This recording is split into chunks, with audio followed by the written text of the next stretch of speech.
Want 10% off your MTG singles? Go to Flipside Gaming and enter the promo code POWER in all caps to receive 10% off $10 or more. Want to see extra videos? Sign up to our Patreon and get access to our Discord, early access to videos, Patreon-only videos, and much more. Need a better life tracker? Download the Gauntlet app for your phone. It keeps track of your life totals, counters, win rate, and so much more. It's free, so go check it out. More info is in the description. Thanks for watching.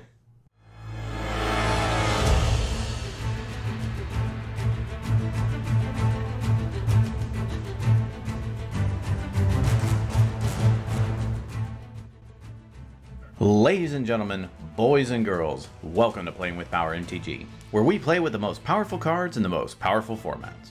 Another round is here, and we are coming to you from Magic Fest Las Vegas. We attended Magic Fest Vegas this year and had a great time meeting all of you and jamming some really fun games. We will also be attending SCGCon's Commander Celebration this November 14th through the 17th, so if you want to jam some games and possibly be on the channel, we hope to see you there. A quick thanks to all of our Patreons for their support. We really could not do this without you. If you'd like to become a patron, please check out the link in the description below and check out some of the perks our patrons get. You can also show your support by liking this video and subscribing to our channel if you're not already a subscriber. It really helps out a lot. Now, let's start out by showcasing our fighters this evening. First, we have Garrett piloting Jace, Fringe Prodigy. This deck, labeled High Tide Jace, is a storm deck which uses Jace to filter cards and recur on high tide turns. Garrett's opening hand contains an Aetherflux Reservoir, Serum Visions, Mana Vault, Frantic Search, and 3 snow-covered islands.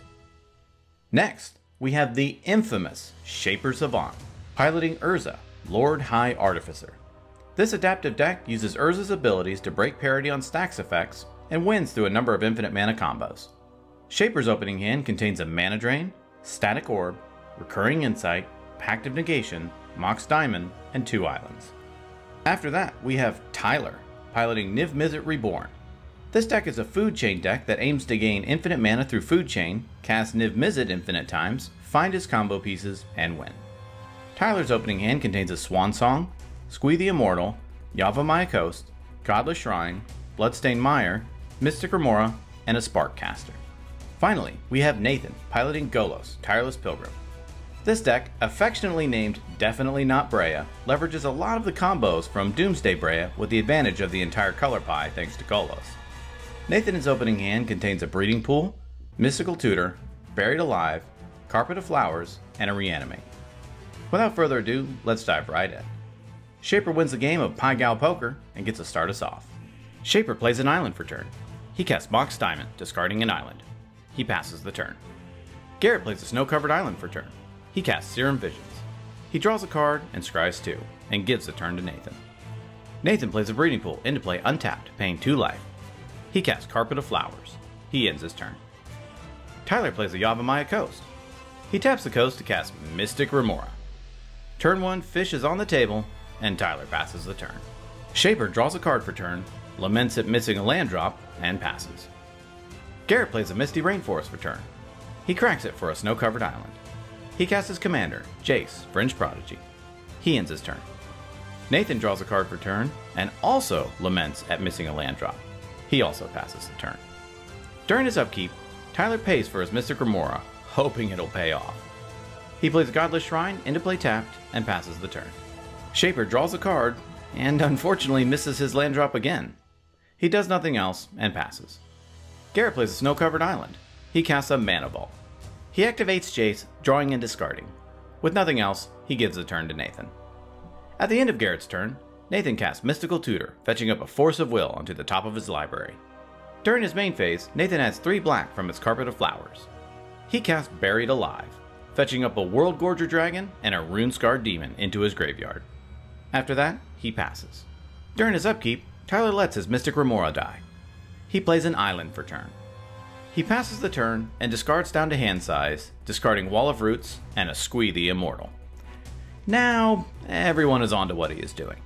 Shaper draws his card, hoping to get that land drop.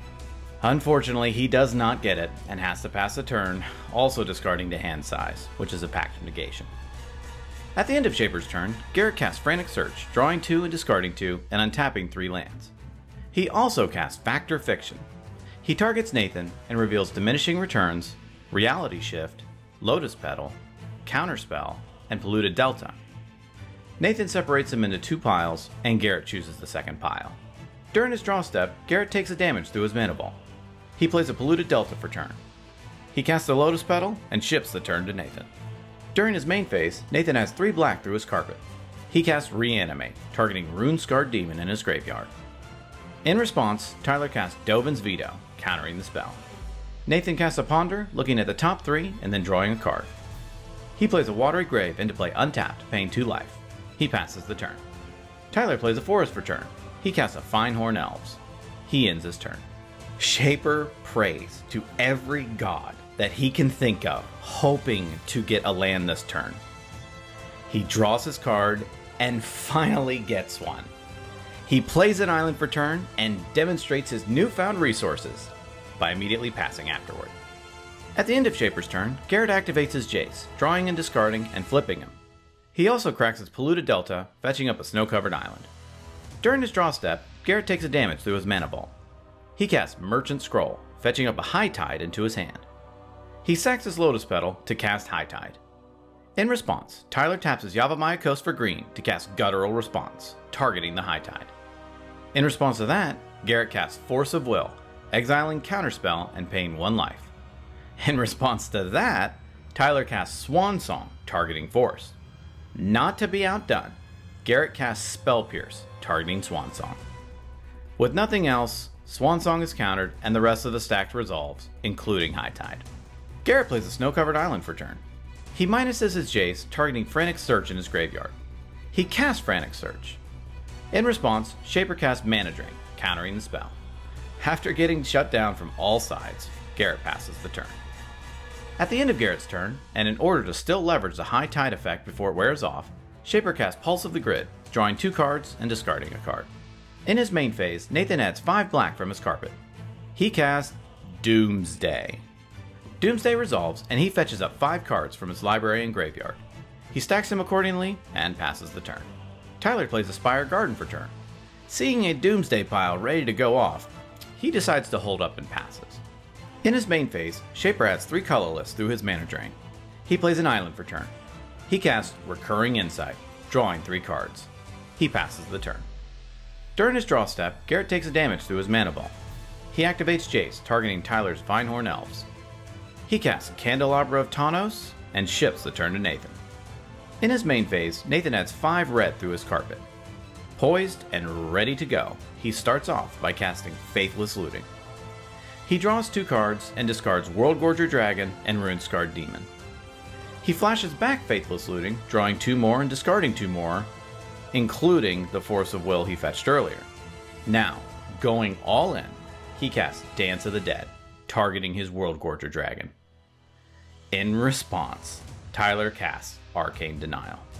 Unfortunately, Nathan lost his Force due to so few cards in his hand, and the Dance of the Dead is countered. With the game lost, he passes the turn. During Tyler's upkeep, he draws a card through Arcane Denial. Nathan, not wanting to slow the game down needlessly, elects to draw a card from his empty library and loses the game. Tyler plays a Bloodstained Mire for turn. He cracks it for a Blood Crypt into play untapped, paying 2 life. He casts his commander, Niv Mizzet Reborn. Garrett responds by casting Mana Drain, countering the spell. With nothing else, Tyler passes. At the end of Tyler's turn, Shaper casts Mystical Tutor, fetching up a Transmute artifact into his hand. During his upkeep, Shaper rebounds his Recurring Insight, drawing 2 more cards. He plays an island for turn. He casts his commander, Urza, Lord High Artificer. It resolves, and he creates Construct token. Shaper gives the turn to Garrett. During his draw step, Garrett takes damage through the mana ball. Garrett activates his Jace, targeting Diminishing Returns in his graveyard, killing Jace. He casts Diminishing Returns. In response, Shaper casts Force of Will, countering the spell. Next, Garrett recasts his Jace. All through, he passes the turn. Tyler starts off his turn by recasting his commander, Niv Mizzet.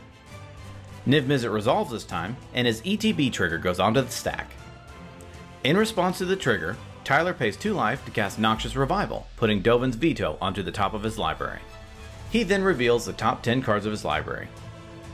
In a stroke of terrible luck, the only multicolored card he revealed was Dovin's Veto, and he puts it into his hand.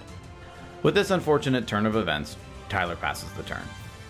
At the end of Tyler's turn, Shaper casts Impulse, looking at the top 4, putting 1 into his hand, and bottoming the rest. Seeing this as his opportunity, Shaper starts off his turn by casting Transmute Artifact, sacrificing his Construct token. He fetches up a Grim Monolith onto the battlefield. He casts Power Artifact. Power Artifact resolves and goes on to Grim Monolith. He generates infinite mana through the loop of tapping Grim Monolith and untapping it through its reduced cost.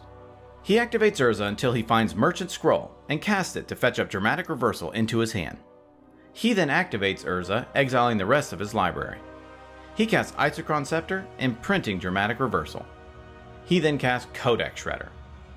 He uses the loop of Codex Shredder and Dramatic Scepter to mill all opponents' libraries. He then passes the turn to have each player draw from empty libraries and lose.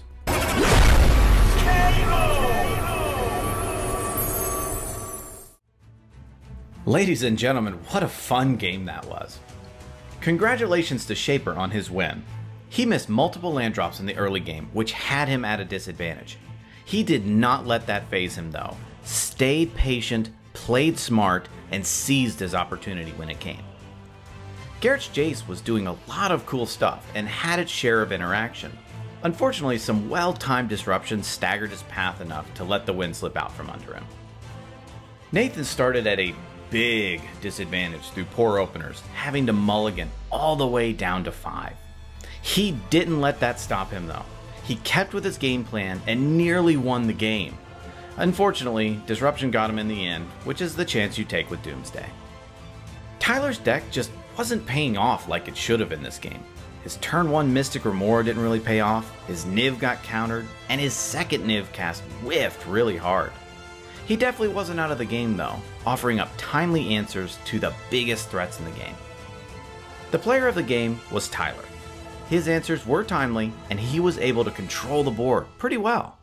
The most valuable card was Recurring Insight. Even when everyone had so few cards in hand, this card really draws you a lot over 2 turns.